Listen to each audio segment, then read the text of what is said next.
नमस्कार मंडळी, आज आपण कणण्याची भाकर बनवणार आहोत। महाराष्ट्रात कणण्याची भाकर खूप फेमस आहे। चला तर मग स्टार्ट करू। नमक टाकून घेऊ।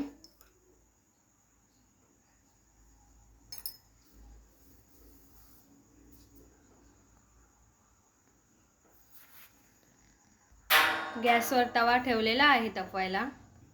हे बघा कणण्याचं पीठ। कणण्याचं पीठ बनवायचं रेसिपी तुम्हाला मी सांगेन, कमेंट करून सांगा पाहिजे असेल तर। हे बघा चांगलं मळून घ्यायचं आहे पीठ। थोडं थोडं पाणी टाकत मळायचं आहे। हे बघा चांगलं मळून घ्यायचं आहे, त्याला भाकर चांगली येते, खूप छान लागते। हे बघा चांगलं मळून घेतलंय।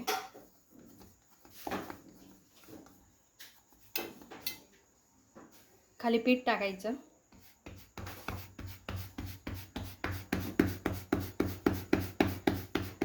इझी जाईल मग ते। तुम्ही करून बघा। पिठाची रेसिपी पाहिजे असेल तर कमेंट करा।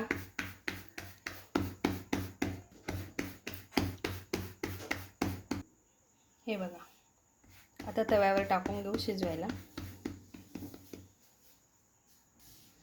हे बघा पाणी लावून घ्यायचे।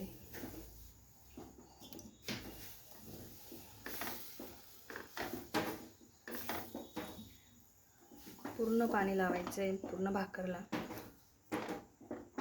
चांगले शिजते मग ते, नाही तर अर्धी कच्ची राहून जाते।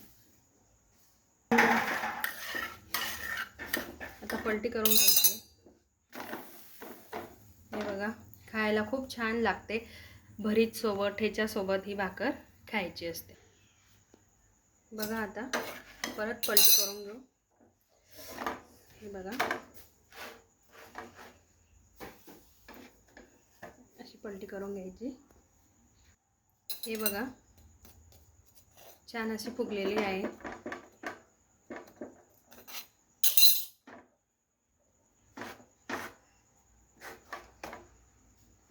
गॅस बंद करून द्यायचा। आता काढून घ्यायची।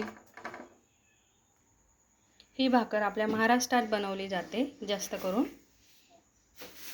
तुम्हाला रेसिपी पाहिजे असेल या पिठाची तर कमेंट करून सांगा आणि नक्की करून बघा, खूप सोपी आहे।